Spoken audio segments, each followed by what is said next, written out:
250 साल से भी ज्यादा पुराने मंदिर की जमीन को कागजों पर चुपचाप वक्फ की जमीन बता दिया गया। ये देख रहे हैं, मंदिर है 250 साल पुराना, वो कागज में वक्फ का हो गया, मंदिर भी वक्फ का हो गया और इस जमीन को माफियाओं के हवाले कर दिया गया।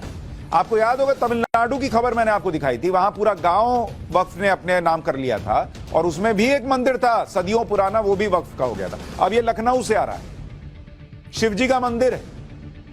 यह वक्फ के नाम पर मनमानी का बिल्कुल नया चैप्टर है जिसे आप सभी को ध्यान से देखना चाहिए।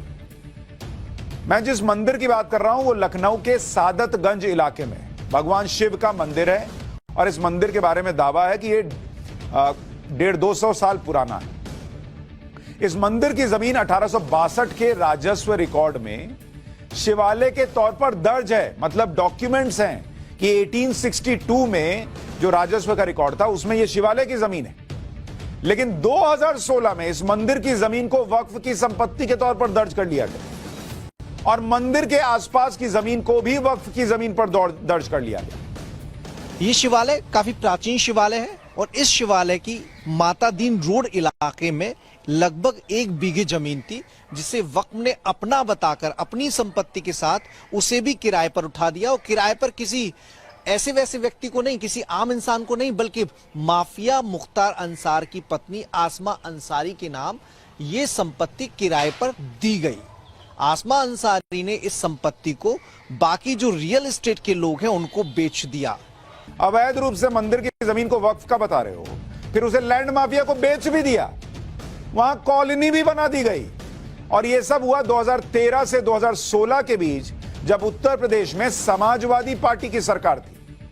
अखिलेश यादव मुख्यमंत्री थे, आजम खान बहुत पावरफुल मंत्री हुआ करते थे। शिवालय के जमीन पर लोगों के मकान भी बन गए। अब यह मामला तब सामने आया जब शमील शमसी नाम के व्यक्ति ने इन गड़बड़ियों की शिकायत की, जो वक्फ बचाओ मूवमेंट का अध्यक्ष है।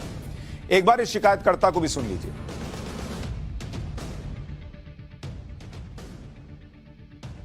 लोग उठा रहे थे जब यहाँ कब्जा हो रहा था, सारी चीजें हो रही थी, मगर उस वक्त के ऊपर बहुत खद्दावर मंत्री थे आजम खान, उनके बहुत करीबी थे चेयरमैन जो अब त्यागी हो गए हैं वो, और उसके अलावा जो है वो मुख्तार अंसारी का इन्वॉल्वमेंट इसके अंदर। पूरा एरिया आप जो देख रहे हैं, ये पूरा एरिया जो है वो वक्फ की संपत्ति पे था, जिसमें इस शिवालय की 1 बीघा और 7 बिस्वा जमीन जो है वो अभिलेखों में 1862 के बंदोबस्त में भी दर्ज है। यानी हिंदू जो है वो अपने मंदिर के होने के रिकॉर्ड भी पेश करे, कहीं ज्ञानवापी का केस लड़े, कहीं मथुरा का केस लड़े, कहीं राम मंदिर का केस लड़े, और जहां न लड़े, जो इस तरह के शिवालय हैं जो उतने चर्चित नहीं हैं, उनकी जमीन वक्फ की हो जा रही है। और कुछ लोग कहते हैं इस देश में हिंदू राष्ट्र बनाया जा रहा है। हिंदू तो बेचारा लड़ रहा है।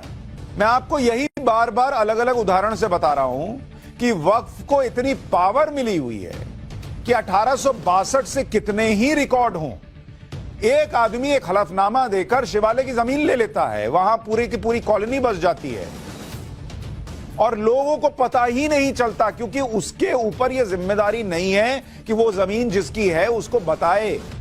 हो गया वक्फ। गजब ही चल रहा है।